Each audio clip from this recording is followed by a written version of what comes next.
বিগত সালে চলে আসা হলিক্রস কলেজ অ্যাডমিশনের এই কোশ্চেনটা দেখো তো তোমরা পারো কিনা। টিসিজিসি এই ডিএনএর বিপরীত ডিএনএর সাথে কয়টা হাইড্রোজেন বন্ডের মাধ্যমে যুক্ত থাকবে? আপু আমি তো ডিএনএ কি জানি, ডিএনএর গঠনও জানি, কিন্তু এই কোশ্চেনটার অ্যান্সার কি হবে? আসো খুব সহজে শিখে নেই। আমরা যতটুকু জানি ততটুকু জানাটাকেই আমরা এখানে অ্যাপ্লাই করব। আমরা জানি ডিএনএর 4টা নাইট্রোজেন বেস থাকে, অ্যাডিনিন, থাইমিন, গুয়ানিন, সাইটোসিন। এরা পরস্পর হাইড্রোজেন বন্ড দ্বারা যুক্ত থাকে।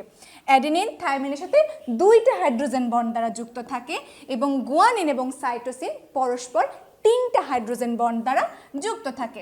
এখন আমাদের কোয়েশ্চেনের আমরা পরবর্তী ধাপে যাই, যেখানে আমরা দেখছি টিসিজিসি